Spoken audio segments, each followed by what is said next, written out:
But you might find that 6 months down the line, you're actually like, oh, that was a really good thing. That was a really, anything, if you lose your house, if you break up with someone or whatever, at the time it feels awful. But later down the line, you kind of think, oh, actually, I'm so much better off having that had have happened. So I don't know. That is, I should go to Paul because I know he's excited to comment on that, is absolutely classic reframing. Paul, go to work. Yeah. I mean, Sydney's absolutely right. It's the way you react to problems. And Sarah made the point earlier on that she doesn't believe in 5-year business plans. Nor do I. I mean, you can put together a business plan for 3 years. You're still stretching it. The key, though, is to really completely revisit where you are on a regular basis. And the American Air Force came up with a system called the OODA loop, OODA. It's observe, orient, decide, and act. It was developed for fighter pilots, but if you apply it within your business planning, it means that you're going back to your plans on a regular basis. You're observing where you are, you're orienting where you need to go. You decide what you need to do to change direction, and then you act. And it's a loop. So it's a continuous thing that you do. And if you can do that, then you're scanning the peripheries of what's happening. Max mentioned earlier on about seeing something on the horizon. It's also equally important to look at markets that are next to you. What's happening in that next market? Are there things happening that you can bring into what you're doing that will actually change the way your sector works as well? And there are all kinds of learnings that we can pick up on if we apply some of these tools and frameworks that are out there. I will now, because I've got a pile of 14 books I've got to read, and I've got a pile of 4 books that I have read. So was reading this really good book, Ego is the Enemy, and it talks about, so in relation to what you're talking about, Genghis Khan.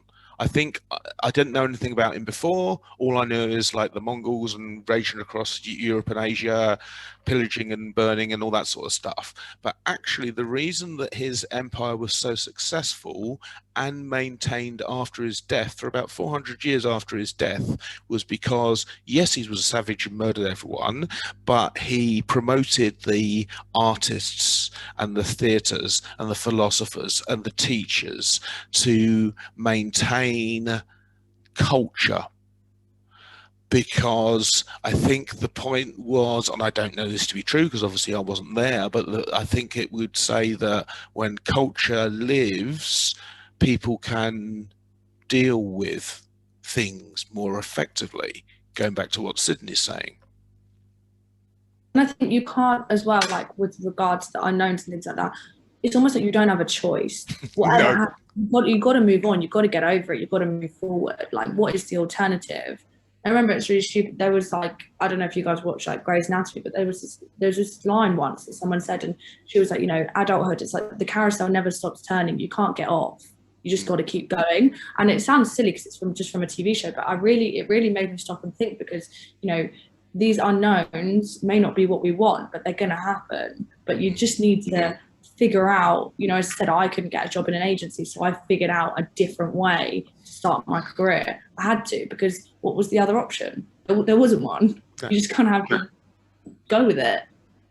And that goes again about taking risks as well. But when we come back tomorrow, I'm going to we're going to investigate brains, because I have a theory that only certain brains can do this. So have a nice day, everyone, and we'll see you again tomorrow. Take care.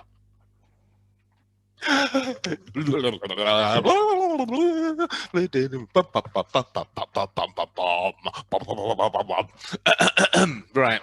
Hold on. Vocal exercises. Right. Oh yeah, water. Good idea, Sarah.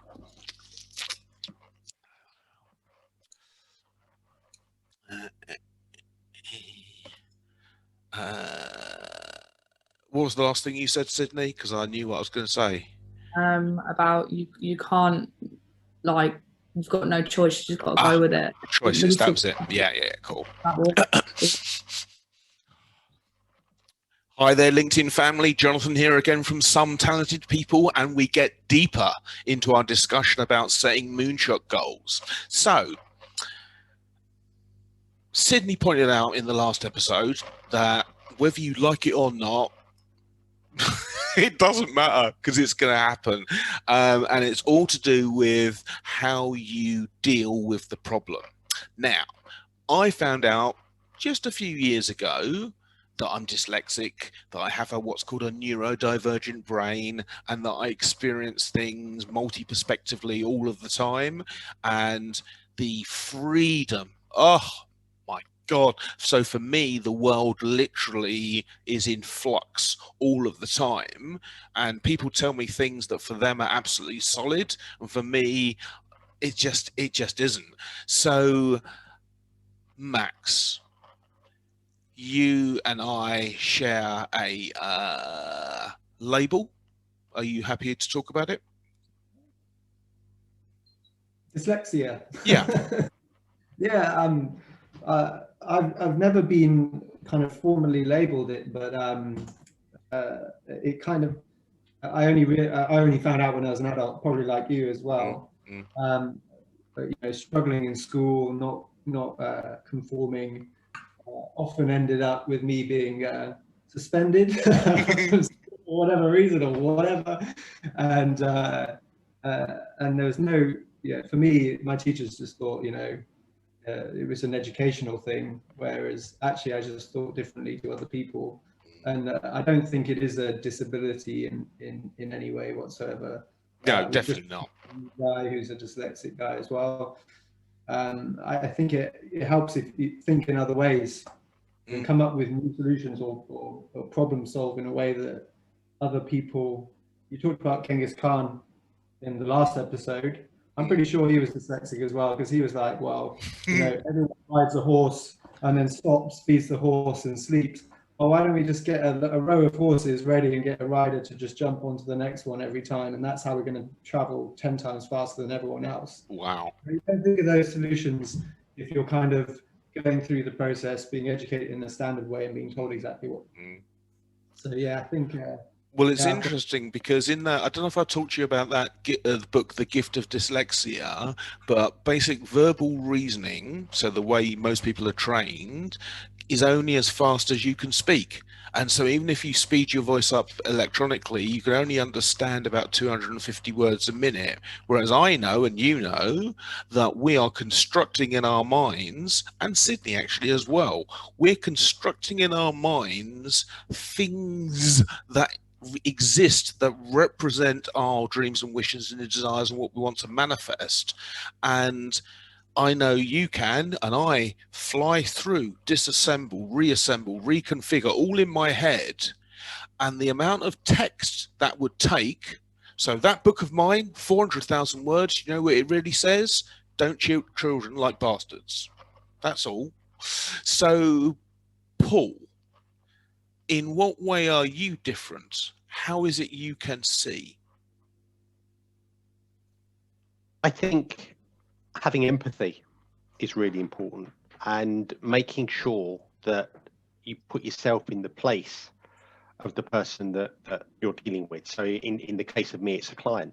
And I think that the premise that I come from and the idea that I come from, I read a long time ago, A Road Less Traveled. And the opening sentence of that book is, life is difficult. And once we accept that, and once we appreciate that, and we recognize that we are going to have obstacles coming at us from left, right, and center, but we can overcome them, then we're in a much better place. But I think empathy is very, very important. Understanding other people around us, understanding that when you get a reaction from someone, it isn't always you. Maybe it's something going on in their lives. And so, you know, trying to be kind to people as well. I think that's very, very important.